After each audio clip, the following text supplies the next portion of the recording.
Bienvenue dans Design Your Way, le podcast qui t'aide à créer la carrière créative qui te ressemble. Tu termines tes études ou tu débutes dans le monde du travail, que ce soit en architecture, en design ou dans un domaine créatif, et tu te demandes comment gérer cette transition, comment trouver ta voie et bâtir une carrière qui a du sens pour toi. Je suis Louise Blanche, étudiante en architecture à l'ENSA Nantes, passionnée par la création, la communication et l'entrepreneuriat. Comme toi, je suis en pleine transition dans le monde professionnel, avec mes doutes, mes questionnements, mais aussi beaucoup d'envie d'apprendre et de partager tout ça au fil du temps. Ici, on parle de tout ce qu'on n'apprend pas vraiment à l'école. Comment décrocher ton premier job, comprendre la réalité du métier, créer ton propre projet ou encore te mettre en valeur pour attirer les bonnes opportunités. Alors on se retrouve 2 fois par mois pour des interviews d'experts, des conversations avec d'autres étudiants et jeunes professionnels qui tentent de créer leur propre chemin et des épisodes plus personnels où je te partagerai mes réflexions et mes apprentissages au fil du temps. Alors que tu sois étudiant, jeune diplômé ou en début de carrière, ce podcast est là pour t'accompagner, te donner des conseils concrets et t'inspirer à avancer à ton rythme avec confiance et intention. Alors, prêt pour construire ta carrière aussi intentionnellement que tes projets? Bienvenue dans Design Your Way.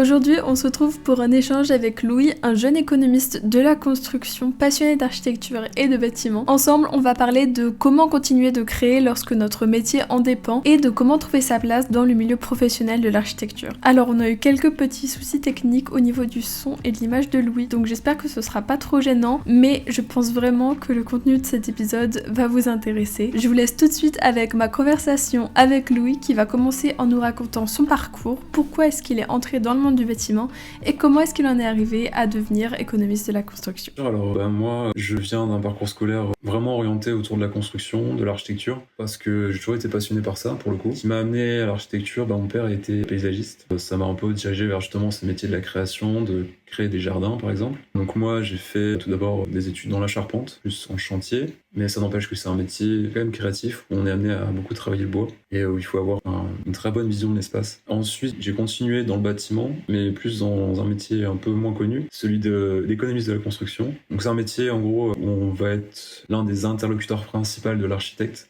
On va être amené à ajouter un peu de technique aux projets architecturaux de manière générale. Et pour rentrer dans le détail, c'est vraiment tout ce qui est rédaction de pièces écrites pour détailler tout ce qui va être fait sur le chantier. Aussi, les chiffrages, d'où le nom d'économiste. Et il y a la partie un peu aussi faire des plans, ce genre de choses.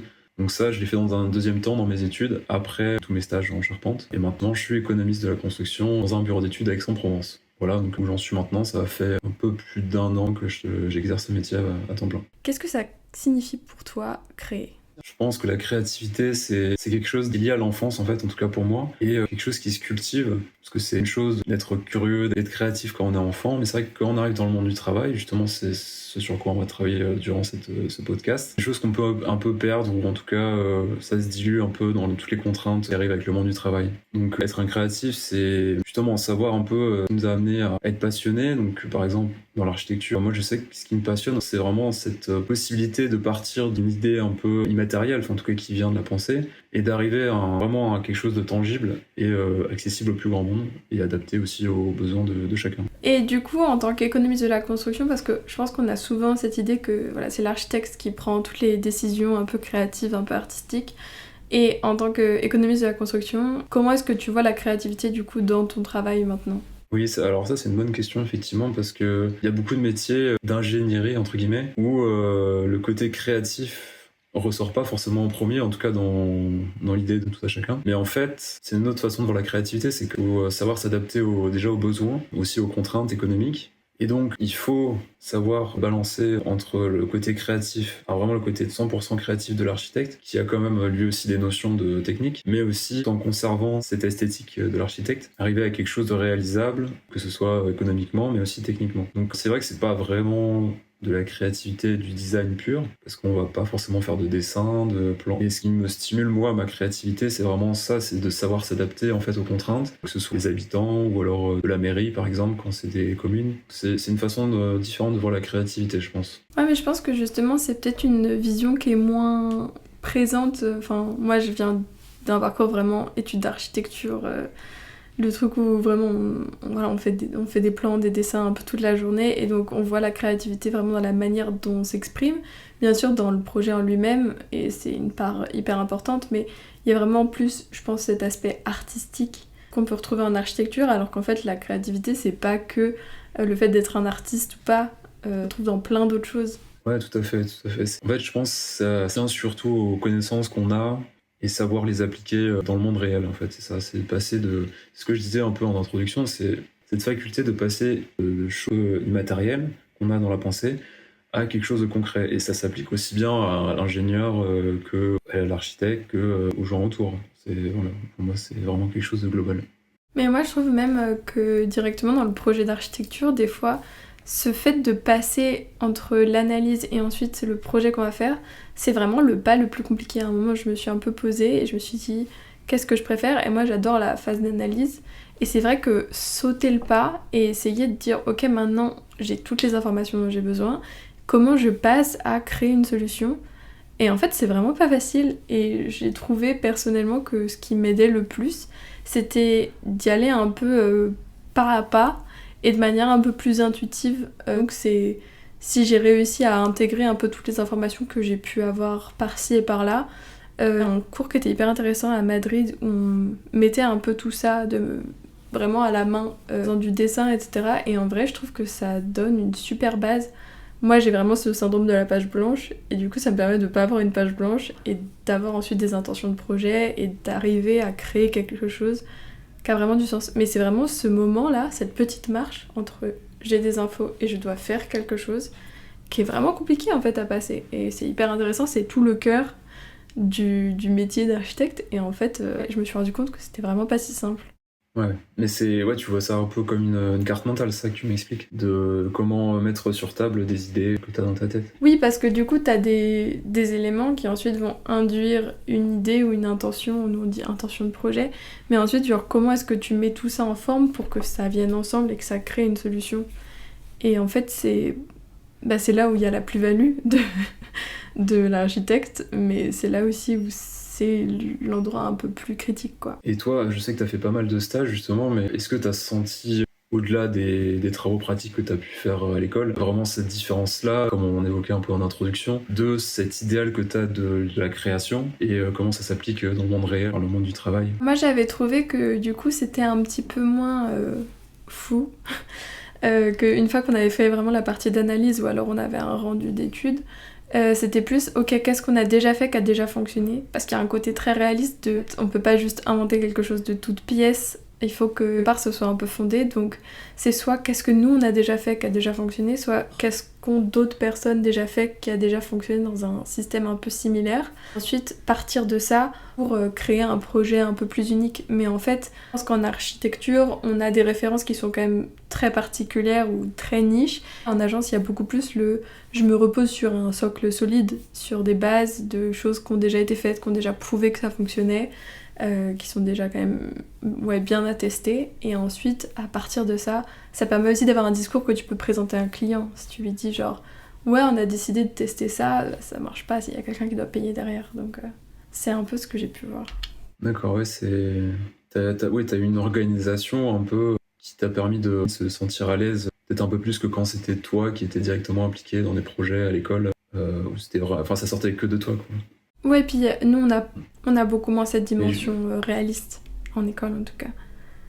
Mais toi du coup, comme t'es pas dans la conception directe, est-ce que tu vis ce côté, parce que tu parlais aussi de légitimité quand on préparait un peu ce podcast, et du coup, comment est-ce que tu vois ça, ce côté légitimité à créer ou pas? Ouais, bah alors justement, je trouve que ce que tu disais avant, sur comment dire, ce passage entre l'école et l'entreprise, quand tu as fait tes stages, c'est un peu en lien avec ma façon dont j'ai vécu l'entrée en tant que jeune actif. C'est-à-dire que toi, tu parlais justement de cette organisation, ou cette façon de travailler un peu plus cadrée. Et moi, c'est vrai que quand je suis arrivé dans le monde du travail, en tant qu'économiste dans le bureau d'études où je suis actuellement, il y a deux questionnements moi, qui me sont arrivés. Le premier, c'était est-ce que je suis légitime? Mais est-ce que je suis légitime spécifiquement d'exercer un métier avec autant de responsabilités? Parce que mine de rien, c'est quand même pas mal de responsabilités, sans rentrer trop dans les détails, mais c'est un métier où on interagit avec des mairies sur des projets qui coûtent énormément d'argent, t'engages sur la durabilité de bâtiments, enfin voilà, il y a pas mal de choses. Et la deuxième remise en question, c'était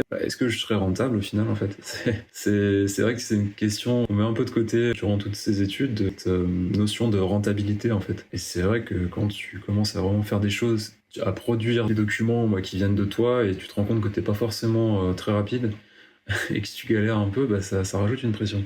Ça c'est vraiment quelque chose qui m'a beaucoup travaillé, je pense. Ouais. Mais je vois très bien parce que justement en stage, je m'étais aussi dit, enfin, tu vois, t'as ta paye à la fin du mois et tu dis, mais est-ce que j'ai vraiment fait gagner ça à l'agence? Parce que, en l'occurrence, en tant que stagiaire, on prend pas forcément de décision. Et surtout dans les métiers créatifs, c'est vrai que le côté image, ça vaut beaucoup d'argent. Parce qu'en fait, c'est quelque chose qui se vend facilement. Enfin, les gens, la première chose à laquelle ils s'intéressent, c'est pas le fond, en général, c'est la forme. Et c'est vrai que c'est difficile à quantifier. Enfin, en tout cas, moi, je serais incapable d'être commercial et de vendre des marchés à des clients comme ça. Mais je comprends que c'est ça qui vaille pas mal d'argent. Même si des fois, tu te dis, mais en fait, c'est pas grand-chose. Mais c'est juste que t'as la compétence et d'autres l'ont pas, quoi. C'est ça, en fait, au final. Ouais, puis il y avait un côté, en fait, sur les marchés publics, tu vends plus la fondation du projet. Tu vends le fait que ton projet, il soit vraiment fondé et qu'en gros, l'argent public ne va pas aller dans rien. Et en fait, quand c'est un marché privé, tu vends un rêve. Tu vends vraiment l'issue que, au final, vous allez gagner plus d'argent ou vous pourrez avoir plus d'activités, donc vous pourrez faire plus de choses. Dès que c'était du privé, tu vends vraiment plus le produit fini et ce qu'ils obtiendront avec ça, alors que le marché public, enfin nous, on faisait surtout des études en fait pour dire le projet que vous allez faire, oui, il peut être fait, vous n'allez pas juste perdre de l'argent à vous lancer là-dedans. Je pense que c'est aussi la différence qu'il peut y avoir. Ouais. Mais oui, du coup, et pour revenir un peu à ces questionnements qu'on a quand on arrive dans le monde du travail en tant que jeune étudiant, un jeune actif. En tout cas, pour moi, je pense qu'après tu pourrais parler aussi de ce que toi, ce qui t'a permis un peu de passer outre ces blocages. Moi, je parlais justement de ce sentiment d'illégitimité en termes de responsabilité. Moi, la façon dont j'ai vu les choses, bon alors encore maintenant, c'est toujours un peu compliqué de se sentir légitime dans ce monde-là, mais je pense en fait, faut vraiment se rattacher justement à cette passion-là qu'on a quand on commence. Et enfin, en tout cas, savoir reconnaître la passion qui nous a amené à ce métier, en fait. Et savoir la maintenir, comment dire, raviver la flamme, en fait. C'est vraiment ça. Donc, ne pas sombrer dans la routine et toujours essayer de trouver un peu ce qui nous stimule dans notre métier. Voilà, c'est ça. Et toi, il y a quoi par exemple que tu arrives à mettre en place ou à faire dans ta vie qui te permet justement de maintenir cette flamme avec ton côté créatif? Parce que tu travailles quand même à temps plein, et pas dans ton travail, qu'est-ce que c'est? Ou même au sein de ton travail? Alors, moi, je dirais qu'il y a deux façons de voir les choses pour stimuler sa créativité, si on peut dire. Il y a le côté travail. Moi, par exemple, je sais que je fais en sorte d'améliorer ou de mettre à jour un peu notre façon de travailler. Par exemple, là, actuellement, on a un outil d'intelligence artificielle qui est en train de se mettre en place dans le groupe dans lequel je travaille. Voilà, donc ça, c'est un truc que vraiment, moi, ça m'intéresse et je vois que c'est important pour notre travail pour rester au niveau de la concurrence, quoi, parce que c'est quelque chose qui va vraiment devenir indispensable sur pas mal de plans, sans pour autant sombrer dans le systématisme d'utiliser tout le temps de l'IA, parce que c'est magique, c'est pas vrai. Après, en fait, moi, je vois vraiment ça de est-ce qu'on aime vraiment notre métier ou alors est-ce que c'est un métier qu'on fait pour gagner de l'argent, un métier alimentaire, comme on dit. Et par exemple, oui, l'architecture, au-delà, parce que moi, je travaille en tant qu'économiste de la construction, mais l'architecture, c'est vraiment quelque chose qui me passionne. Et je sais pas, par exemple, j'aurais pu en ramener, mais j'ai pas mal de bouquins d'architectes, je sais pas, Shigeru Ban par exemple, ou Santiago Calatrava aussi, j'aime bien. En fait, c'est des petites choses, c'est juste stimuler un peu cette créativité et voilà, se rappeler que c'est quelque chose aussi qu'on peut faire sur le temps libre et pas que dans le professionnel. J'imagine que toi, c'est un peu pareil, enfin, c'est Si, le, c'est ça. comment dire, c'est pour ça que tu fais cette chaîne, tu vois. Ouais, mais totalement. Après, c'est vrai que du coup, moi, j'ai quand même d'études qui sont très créatives en soi. Et j'ai observé un peu une différence même entre quand j'étudie et quand j'étudie pas, parce que quand je suis étudiante, j'ai vraiment je suis déjà dans le truc, quoi. Je crée tout le temps. Et des fois, j'ai un peu un burn-out de j'ai plus la force, j'ai plus l'inspiration, quoi, pour faire d'autres projets à côté. C'est vrai que quand j'étais en... c'est plutôt l'inverse, toi, en fait. En fait, c'est comme si j'avais un quota de créativité et que des fois, juste, laissez-moi tranquille, quoi.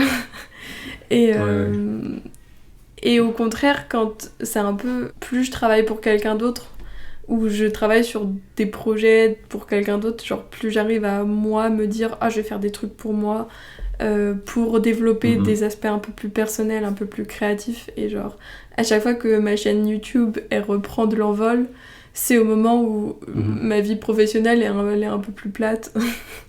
Et en fait, ça me remotive aussi à chaque fois. Et je me dis que des fois, dans mes études, nous, on a des projets et tout, je suis suffisamment épanouie de manière créative et j'ai pas besoin de plus, ou j'ai pas forcément la force pour. Après, mon taux d'activité créative par jour, on parle vraiment de 70% de mon temps, quoi. Et après, comme moi, j'ai plusieurs projets à chaque fois en même temps, parce que je suis comme ça fait vite beaucoup de choses. Ouais. Donc plus il y a des projets qui s'entassent, plus je dois en les délaisser. Mais ouais, de manière globale, j'arrive à bien maintenir un rythme.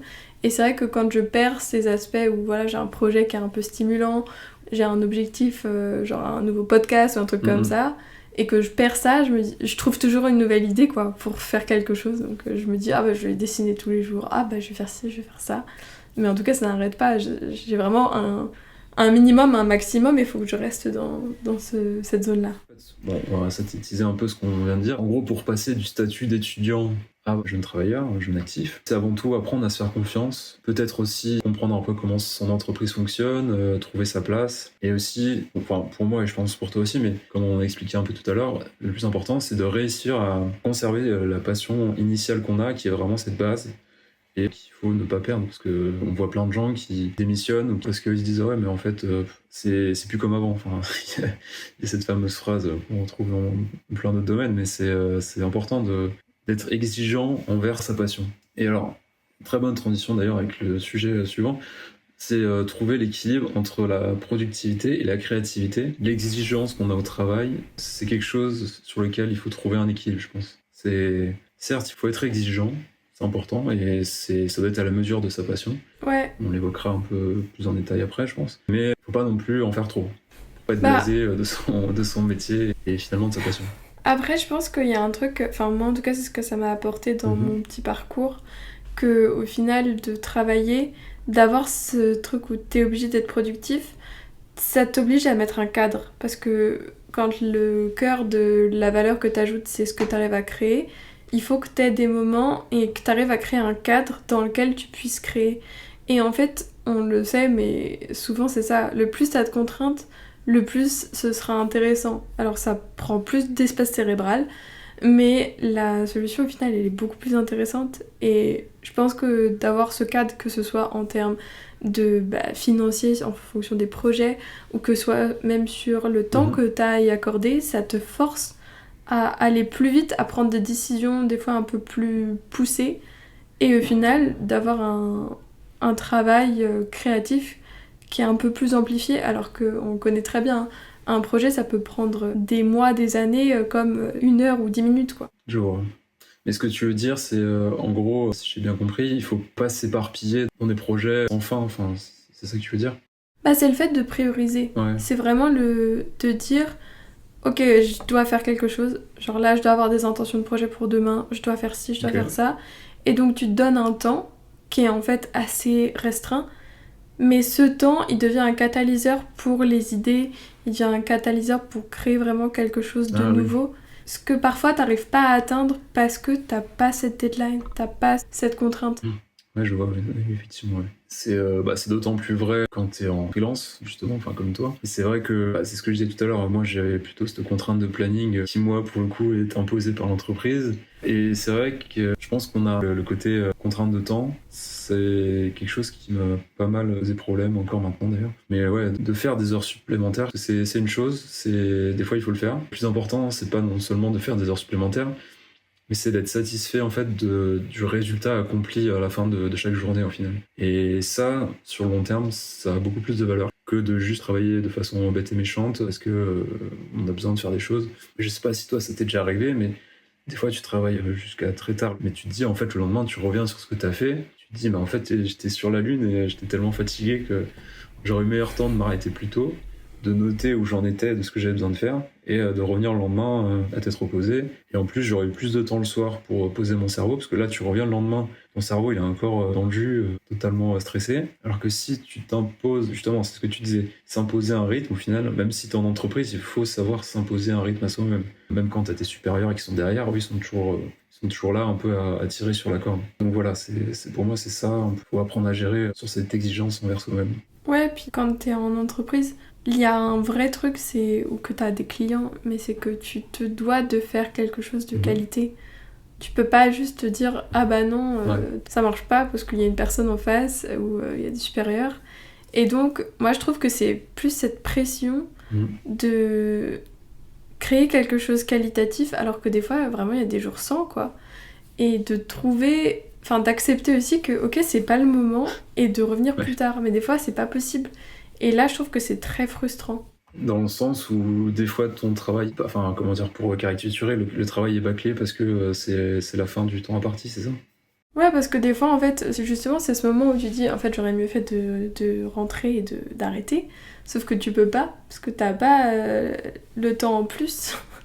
Et vraiment, c'est un truc que quand tu gères toi-même ton planning ou que t'as pas une deadline hyper stricte, voilà, tu peux adapter un peu, mais quand tu peux pas, c'est vite très frustrant et en fait, bah ça marche pas, quoi. Et ouais. Après, je pense qu'il y a un truc, quand on est étudiant, on sait pas forcément, ou en tout cas on l'apprend assez rarement à l'école, mais pourquoi on impose un planning? C'est tout bêtement parce que quand tu vends tes prestations à un client, que ce soit une mairie, que ce soit un promoteur immobilier, que ce soit je sais pas quoi, tu vends de la matière grise, tu vends pas une table, tu vends pas des parpaings, tu vends pas de la peinture, tu vends juste des cerveaux en fait. Et ces cerveaux, ils demandent juste du temps pour travailler. Donc en fait, tu vends du temps. C'est pour ça qu'il y a un planning. Et ça c'est vrai que je comprends tout à fait. Même moi, hein, c'est dur quand tu commences de te dire mais pourquoi on me laisse pas plus de temps au final. Totalement. Et ça, pour le coup, ça c'est quelque chose qu'on m'a expliqué parce qu'au début j'étais un peu bête et méchant et je voulais pas qu'on m'impose des plannings. Sauf qu'en fait, bah, tu comprends que au final, si t'as un salaire, bah, c'est parce que t'as ton supérieur qui a fait un peu de commerce, qui a vendu un marché qui vaut 30 000 euros et ces 30 000 euros ils doivent être déboursés sur 3 mois et pas 3 mois et demi, quoi. Et ça, je pense que c'est un truc intéressant à comprendre parce que pour le coup, je pense qu'il n'y a aucune entreprise qui fonctionne au bénévolat, ou en tout cas pas la majorité. C'est sûr que c'est pas simple, faut prendre sur soi. Ouais. Et je pense qu'il y a aussi, alors ça c'est un truc que j'ai remarqué surtout sur le chantier pour le coup, on travaille pas forcément que pour soi, en tout cas pas dans le monde du travail, mais je veux dire on travaille aussi pour ses collègues. Je sais pas si toi t'as eu cette sensation-là quand t'es en agence d'archi ou en agence d'urbanisme. C'est ouais, en fait tu travailles en équipe et si t'as un jour où tu te dis oh bah aujourd'hui j'ai pas envie, je vais faire n'importe quoi parce que mon patron il m'a dit un truc qui m'a pas plu ou un collègue bah, des fois c'est très subjectif et des fois c'est un peu bête ou des fois c'est justifié, on n'est pas de voilà, mais en final c'est l'ensemble de l'équipe qui est impacté parce que tu réponds à un marché au nom de l'entreprise et pas au nom de toi et c'est ça qui est important à comprendre, je pense aussi. Ouais, bah ça fait partie vraiment du pacte d'être employé en fait. C'est que ce que tu fais, c'est pas ton travail, c'est celui de l'entreprise. Voilà. Ton temps quand tu travailles, c'est pas ton temps, c'est celui de l'entreprise. Et ouais, il y a une part de... Mais personnellement, je pense que c'est aussi un catalyseur quand les personnes avec qui tu travailles sont bien.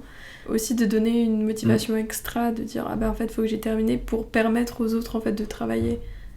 Après, ça peut aussi être un frein en fonction de la personne, si tu dépends de quelqu'un qui fait pas son travail.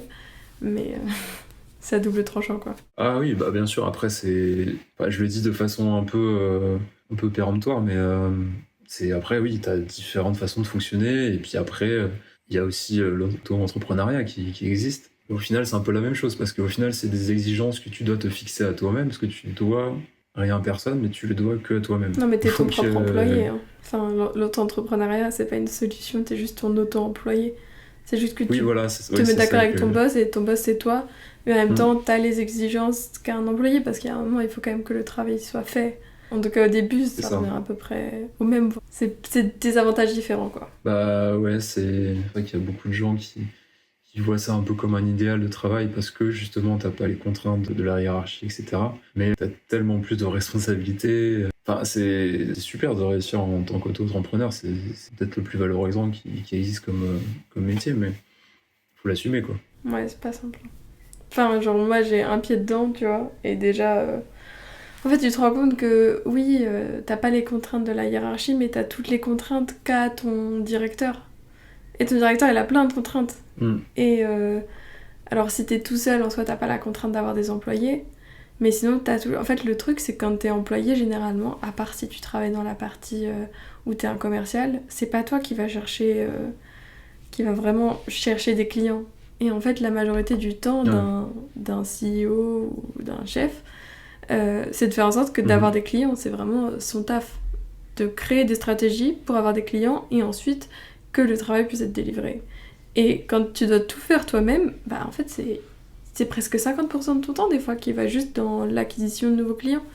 Enfin, des fois on se rend pas compte parce que c'est pas forcément démarcher des gens, mais quand tu penses à toutes les personnes qui font des vidéos sur internet, tu vois, des créateurs de contenu, dans le but de faire vivre leur activité, tout ce temps qui passe là, c'est en fait juste pour avoir des clients. Oui, bah, indirectement, oui, c'est vendre ton image, se faire connaître. Oui, totalement. Cette partie de podcast qui était plus sur on va dire la qualité du travail et savoir se fixer des exigences, pour résumer ça, il faut pas seulement se contenter de travailler pour une passion et simplement le réaliser parce qu'on aime notre travail, mais il faut aussi savoir reconnaître qu'il faut fournir un travail de qualité, qu'il faut savoir aussi établir une rigueur, et peut-être aussi pour ne pas se perdre et juste toujours maintenir cette passion qu'on a, le sens en tout cas qu'on trouve dans notre travail au quotidien. Voilà, donc je pense qu'on va pouvoir arriver à la conclusion. Bah écoute, oui.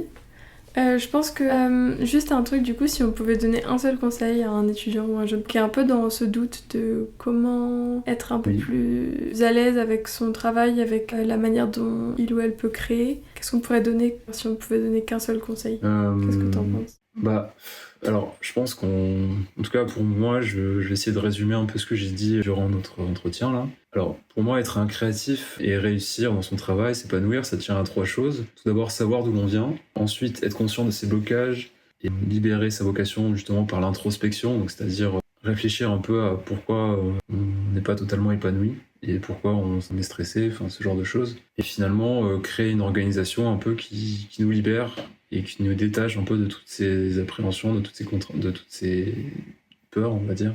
Et moi, je rebondirais un peu justement sur cette question de créer une routine, justement de se focaliser sur la partie d'avoir un cadre qui permette d'assurer une forme de productivité et d'assurer des résultats dans son travail, justement pour revenir à la question de la rentabilité, etc.